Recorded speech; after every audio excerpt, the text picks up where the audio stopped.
Jolly LLB 3 आज theatres में release हो चुकी है, स्टारिंग अक्षय कुमार, अरशद वारसी और सौरभ शुक्ला।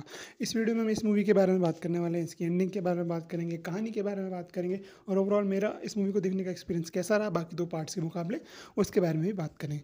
तो मैं बात करूँ थोड़ी सी कहानी की, तो यार हमें दोनों ही जॉलीज़ की कहानी इसमें देखने को मिलती है फिर से, जहाँ पे दोनों जॉली जो है दिल्ली में रहते हैं अपनी अपनी वाइफ्स और बच्चों के साथ। उसके बाद जो है वो एक दूसरे का उनका बैंटर चलता रहता है। कभी जॉली नंबर 2 होता है, वो जॉली नंबर 1 का क्लाइंट चुरा लेता है। कभी जॉली नंबर 1 अपने गंदे क्लाइंट जो मतलब अपने नॉन पैसा कमाने वाले क्लाइंट जो है उसे भेज देता है और इनके बीच में नोक-झोंक चलती रहती है। तभी वहाँ पे जो है एक केस आता है, इन दोनों जॉलीज़ की झोली में आके गिरता है, जहाँ पे जो इंपीरियल ग्रुप ऑफ इंडस्ट्रीज़ होता है, वो एक गाँव में ज़मीन हड़प लेता है कुछ किसानों की, अपना एक industry project Bikaner to Boston बनाने के लिए। अब उसी गाँव का एक व्यक्ति जो है सुसाइड कर लेता है और उसी की वाइफ़ जो है अपना हक दिलाने के लिए जॉलीज़ के पास आती है। उसके बाद कहानी में कैसे-कैसे प्रोग्रेशन होता है, ये तो आप सभी को अगर आपने फ़िल्म देखी है तो पता ही होगा। मैं बात करूँ अगर एंडिंग की, तो एंडिंग में हमें क्लोजिंग स्टेटमेंट वाला सीन देखने को मिलता है, जहाँ पे वो जो गाँव में दंगे होते हैं, जहाँ पे गाँव वालों को मारा जाता है। एक पुलिस कांस्टेबल तो नहीं होते, एक पुलिस कर्मचारी को भी गोली लग जाती है। तो वो सारे सीन, उस राइट सीन के बाद हमें एक क्लोजिंग आर्गुमेंट आर्गुमेंट वाला सीन देखने को मिलता है, जहाँ पे पहले जो राम कपूर का कैरेक्टर होता है, जो कि विक्रम नाम होता है जिनका, वो अपनी क्लोजिंग आर्गुमेंट्स देता है।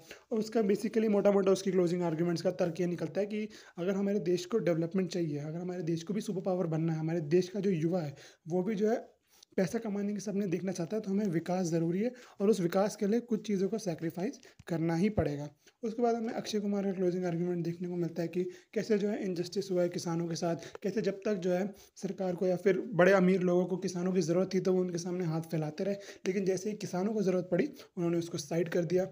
और जब किसान जो है अपने हित की बात करता है, तो सबको चुभने लगती है, लेकिन जब बड़े-बड़े इंडस्ट्रियलिस्ट अपने हित की बात करते हैं, अपना टैक्स बचाते हैं, तो उसको इंसेंटिव कह के जो है रफ़ा-दफ़ा कर दिया जाता है। ऐसी कुछ स्टेटमेंट जो है अक्षय कुमार का कैरेक्टर देता है। हाल जज जो अपना वर्डिक्ट सुनाने ही वाला होता है, लेकिन उससे पहले अक्षय कुमार को एक अच्छी लीड मिलती है अपने केस में। उन्हें एक बहुत अच्छा गवाह देखने को मिलता है, जिसको अरशद वारसी का कैरेक्टर जो कि जॉली 1 होता है, वो लेके आता है। तो वो वही गवाह होता है जिसको जो है उस राइड में गोली लगी होती है, और वो बंदा जो है आके सीधी-सीधी गवाही दे देता है। वो काफ़ी ख़राब हालत में होता है, लेकिन स्टिल वो गवाही दे देता है कि इंपीरियल ग्रुप ऑफ इंडस्ट्रीज़ ने जो है बहुत ही एजेंट्स को हायर किया हुआ है, जहाँ से वो गरीब लोगों से बहुत ही सस्ते दामों में ज़मीन खरीदते हैं, उनको बहुत ही कम मुआवज़ा देते हैं और उसके बाद अपने ही फ़ायदे के लिए उसे यूज़ करते हैं, फॉरेन इन्वेस्टर्स को भेज देते हैं। और उसके बाद जो है पुलिस से भी पैसा खा के इंपीरियल ग्रुप ऑफ इंडस्ट्रीज़ ने ये राइट्स करवाए थे। तो बेसिकली उसकी गवाही की बेसिस पे ये सब चीज़ें प्रूव हो जाती हैं। उसके बाद अरशद वारसी का कैरेक्टर भी हमें उसकी क्लोजिंग स्टेटमेंट देते हुए दिख पता चलता है, जहाँ पे वो एक एग्जांपल यूज़ करता है कि सरकार को जो है एक प्रोजेक्ट शुरू करना है, जिसके लिए ना कुछ मतलब मेजॉरिटी लैंड तो एक्वायर हो गया है, लेकिन कुछ 2-3 घर हैं एक मोहल्ले में जो कि छूट गए हैं। पहला घर वो दिखाता है फ़ोटो, एक बहुत ही बड़ा-सा आलीशान सा घर होता है, जो कि निकलता है हरिभाई खेतान का। और वो जाके हरिभाई खेतान से पूछता है कि डेवलपमेंट है, देश का विकास करना है, तो आप अपना घर दोगे, डिमोलिश करने दोगे, लैंड एक्वायर करने दो? उसके बाद वो हरीभाई खेतान मना कर देता है और वो तो फ़ोटो भी फाड़ देता है।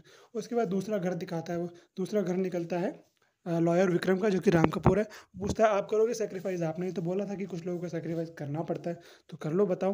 वो भी नहीं करता है। जो तीसरा घर वो दिखाता है, वो निकलता है जज सुंदरलाल त्रिपाठी का, और वो जज से जो है पूरी-पूरी नेगोशिएशन करने की कोशिश करता है कि जज मैं आपको इसका 3 गुना दाम दिलाऊँगा। आप एक बार देश के विकास के लिए जो है ये घर सैक्रिफाइस कर दो, डिमोलिश होने दो और जो है वो प्रोजेक्ट को पूरा होने दो।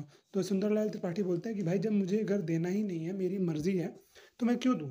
तो अरशद वारसी का कैरेक्टर बोलता है कि भाई यही तो पॉइंट है कि आपकी मर्ज़ी है, हरिभाई खेतान की मर्ज़ी है, इसलिए और विक्रम की मर्ज़ी है, तो किसानों की मर्ज़ी क्यों नहीं है? किसानों को भी तो अपनी ज़मीन नहीं देनी थी, अपने घर नहीं देने थे उस प्रोजेक्ट को बनने के लिए, तो फिर उनसे ज़बरदस्ती क्यों छीन लिया गया?